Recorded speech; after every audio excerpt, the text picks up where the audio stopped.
Hello lovelies, it's Amanda again, my third video. On this video today I'm going to tell you guys about my tornado experience. Now, I wasn't in the tornado or anything, so it's not like some intense story, but for me it was like an overstimulated tornado experience. And I will forewarn you that my kids are both awake and they're watching Cloudy with a Chance of Meatballs, so you might hear the movie.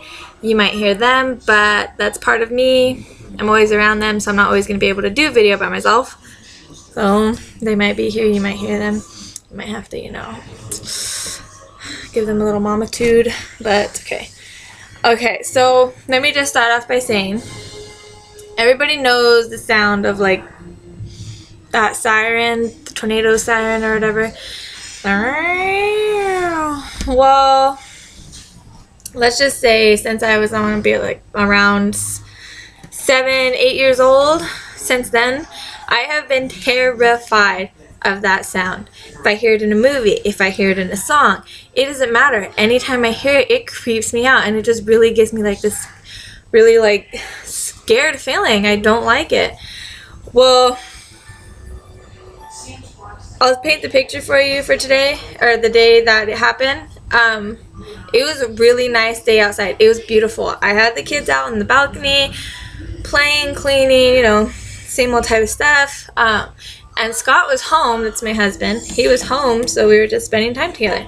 And it was a beautiful day out. Sun was out shining. It was nice. Well, it said on our phones that there was a chance of a thunderstorm, but you never really know how great that chance is. And here in North Dakota, it could be completely clear sunny outside, and then I'm not even joking, within 5-10 minutes the sky is completely covered with clouds and it's raining cats and dogs. Like, it's ridiculous.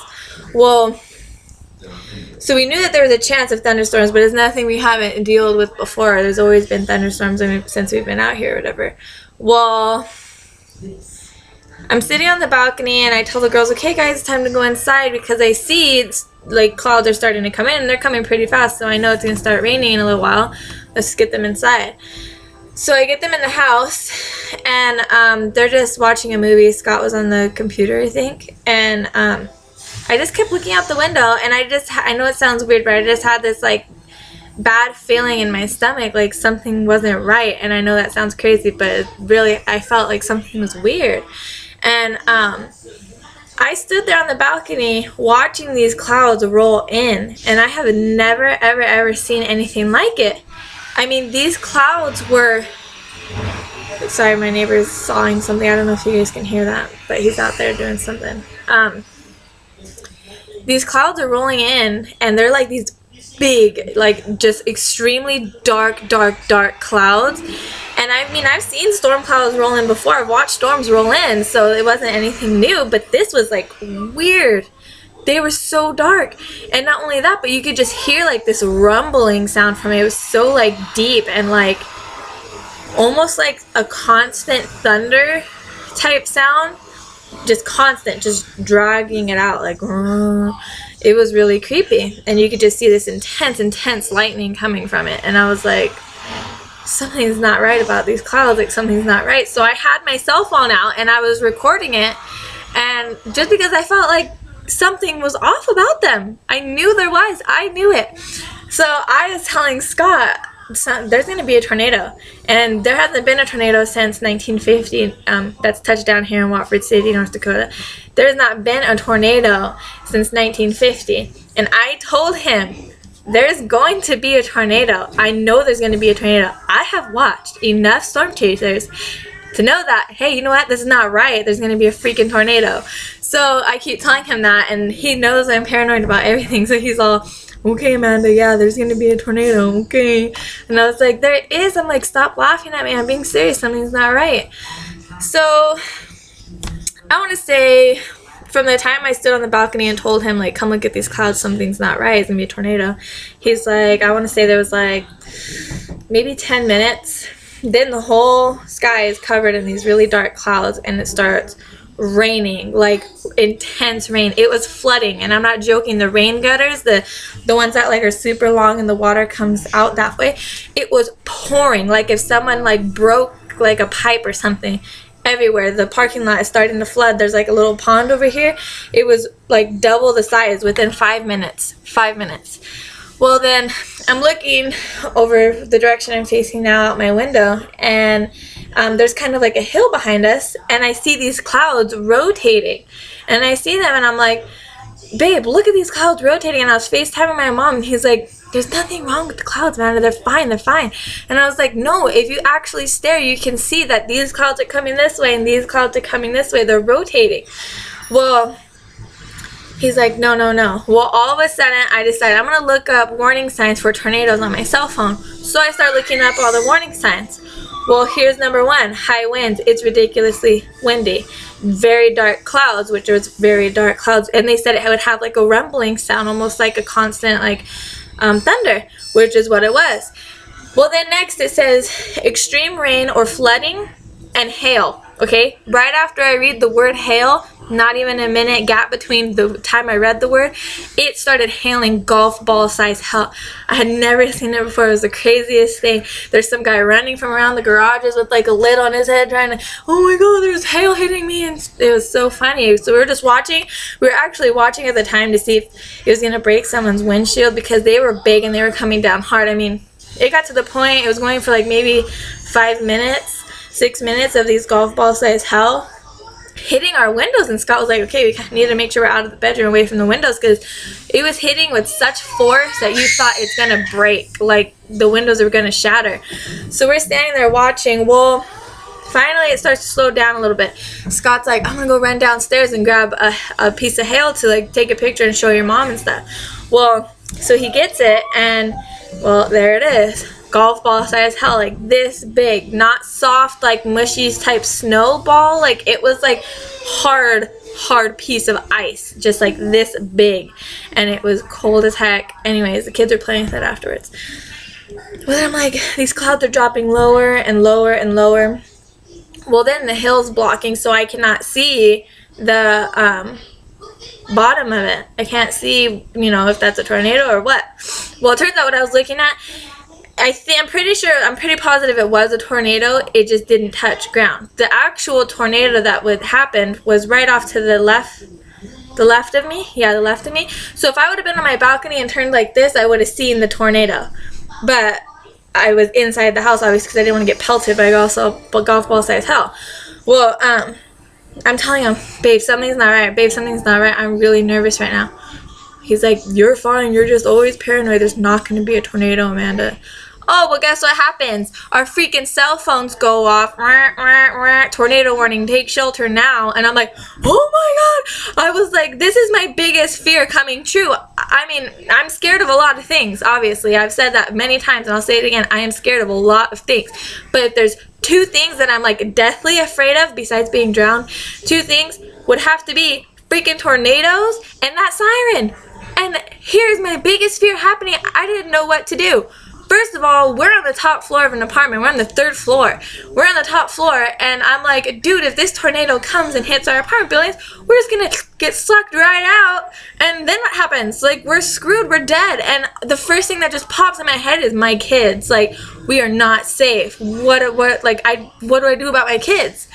Well, so his dad lives, I want to say maybe 3 miles, pushing it away from us, but he has a big house with a really nice basement and a den that you can go hide in if there's a tornado. So I was like, we need to get to your dad's house. And I'm like, because we're not safe right here.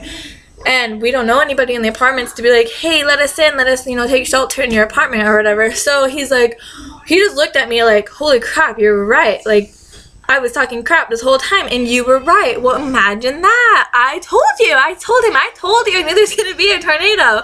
And so, next thing, he's freaking, I always call him molasses because he walks so slow. Well, I'm like, dude, this means there's a tornado on the ground right now. I said, we need to go. We need to do something. Take shelter because the kids are not safe right now. Well, he's walking slow, finding shoes, finding that. I'm like, just grab the damn kids and let's go. So we go, we're running down. There's crazy rain coming down. We get in the truck and we're driving. Well, his dad's roads are, oh no, that's not what happened. So then we go into town first before we go to his dad's house because we're going to think maybe we can just get away from it, right? Well, we pull out of my apartment, and oh my god, I see the tornado, and I'm like, oh my god, Scott, it's right freaking there, it's right there. And he's like, holy shit. And my mom FaceTimed me, and I was like so scared, and I was like, I love you, Mom, I hope we're okay, I'm sorry, I'm scared, and I gotta go. Hang up the phone, blah blah blah. When we get into town, it is like pure chaos, and at this point though, the sirens weren't going off. Well, then as soon as we get into town, the sirens go off, and everybody's like going crazy, like they had no sort of tornado plan. So you have cars not stopping at stop signs, flying through intersections, like people are stuck in the intersection, can't move. Well, then this old lady in the middle of the intersection, it was clearly our turn to go, okay? We were waiting for a little minute there, and we don't want to die. So she's standing in the middle of the intersection. I don't know who she is, but she's trying to direct traffic. Well, my windows rolled down, and I was going to ask her while we were passing her, do you know if there's somewhere we could take shelter? And she says, she just looks at me and says, you MFer. Like, she said it clear. And I just was like, in shock. Like, lady, F you, okay? You don't know what you're doing in the first place. Go somewhere else and let people do what they got to do. Well, so we're driving around, and you look at the sky, and it is just this dark green. It is like green. Like, it made me think of Ninja Turtles for some reason, but it was green. And I was scared for my life. You just had this feeling of like doom is the only way I can explain it, and all I can think of, this cannot be what's gonna happen to my kids. Like, this, of anything, this cannot be the way that it happens. Yes, sweetie. Hi. I was like, this cannot be the way it happens. Okay, shh, I'm talking to the camera, okay? So we're like, forget this. We just need to get to his dad's house, because at that point we'd be driving straight towards the tornado, and we didn't know if it was still on the ground because it kind of was like rain wrapped for a minute. And so I was like, we need to get to his dad's house. Well, it's dirt roads going to his dad's house, so we're zooming as fast as we can to get there. Then we're sliding and like starting to lose control. Well, then there's a lot of potholes you can't see, so you go boom and you dip into the potholes, and the mud goes all over the windshield, and you can't see, so you have to wipe it off super fast. Well, I'm sitting there telling Scott, hurry up, go faster, we have to get there, we're going right towards the tornado. And then I'm telling him, slow down, we're gonna crash. So he's just like, just be quiet, you don't know, you're freaking out the kids. And I was like, I'm sorry. And so we finally get to his dad's house. Well, before we get there, I was like, we need to get out of the car. So I unbuckled them when we turned the corner to get to his dad's house. So we hop out, grab the kids out as fast as we can. We each grab one, and I'm slipping and sliding everywhere trying to run. So I just took my sandals off and ran barefoot to his dad's house, and we all took shelter in the basement. Then when we got into the basement, another siren went off for a tornado, and I want to say maybe like an hour or 2 hours went by, and finally we were in the clear. So it was very scary for me. It might have been an overstimulated experience because it's like my biggest fear, but it really made the decision to go back to California so much easier. I was like, yep, I'm out of here. Peace out, North Dakota. I can't do it because I'm scared of tornadoes. Deathly afraid. And this whole like past, I want to say it's been like a week maybe since that happened, I have just been like so paranoid. Hardly been sleeping because there's been thunderstorms all week, and I'm just like, oh my god, I don't want another tornado. They're so scary. Anyways, that's the end of my tornado experience. We came home that night, everything was great, we went to sleep. Woke up the next day and it was back onto my mommy routine, so, you know. But, just for the record, I told him there was going to be a tornado. We could have been prepared. We could have been at his dad's house already and not had to worry about it, but boom. Nobody wants to listen to Amanda because she's paranoid schizophrenic. Well, guess what? Amanda was right. Anyways, I said I was going to do a shout out on my next video. So to my cousin Coral, I want to say I love you and thank you for sharing my video. And to my friend Bree, thank you very much for sharing my video. Anybody else who decides to share my videos on Facebook or whatever, I will give you a shout out in my next video. And my next video will definitely be my vanity haul. I know I said that this one was going to be that, but I just had to share this experience with people. So, say hi, Krista. Hi! Say, I'm Krista! I'm Krista! Oh my gosh, she's so funny. So, thank you for watching, And please like, comment, subscribe. Find my Facebook page, facebook.com/LoveleeAmanda, or on Instagram, Lovelee Amanda with 2 A's at the end. And thank you. Tata for now.